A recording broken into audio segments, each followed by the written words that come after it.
I actually, so I've got I've got a big list of games that I'm going to cover in one big go in a minute. Right, But okay, I've okay. actually decided that since I finished Astrobot, Uh-huh. I'm actually gone back and played a game from my backlog.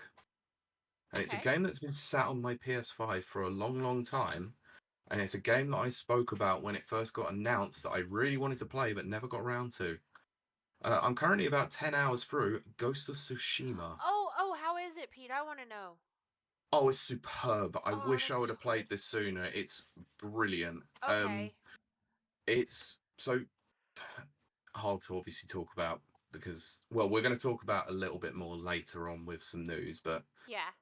it is an open world game set in the 13th century, surrounding the invasion by the Mongols into Tsushima, Right. and you play as Jin Sakai, a lord of Tsushima, Right. and he survives a battle of the invasion by the Mongols, and his uncle gets captured, and he has to go and rescue him.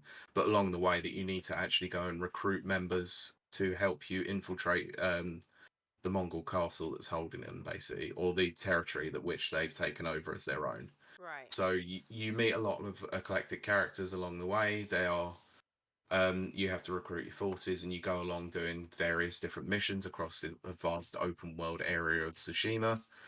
Um, I'd say one of the greatest things about this game is the guidance system. So you know how obviously when you pinpoint parts on the marker, like usually it'll be like, oh, you've got this waypoint showing you the way. I Uh-huh. think the interesting way that they do the waypoint is actually guiding winds. Right, So okay. very much like in old school samurai movies, like you'd have the wind going a certain way and sets a Right. feel. So you can actually swipe up on your touchpad, and it will show you the way by showing which direction the wind is going. Right. And it's a very, very cool feature.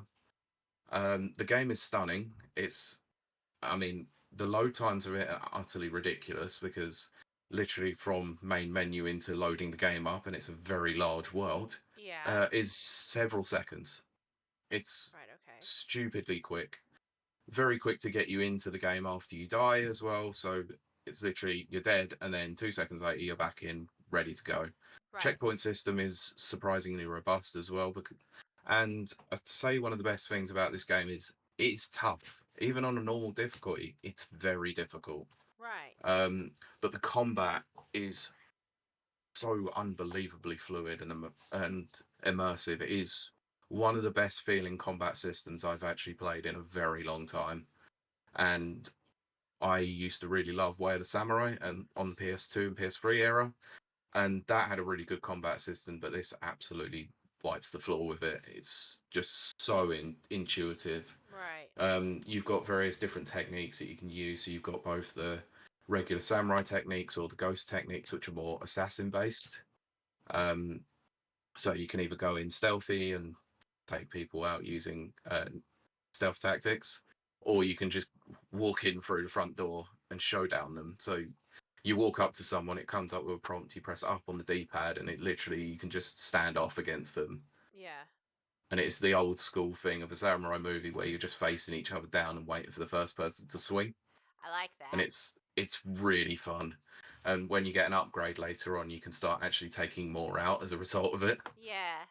But I didn't think I'd enjoy it as much as I did. I was very hesitant about going to play it because everyone had said that it's a really, really fun and immersive game.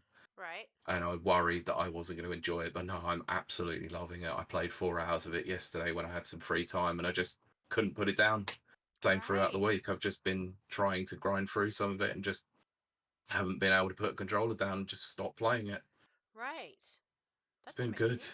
Really enjoying it, I'm so glad to high hear that. recommend from me. Yeah. Yeah, and I'm playing a definitive edition on PS5, as you Right. can see.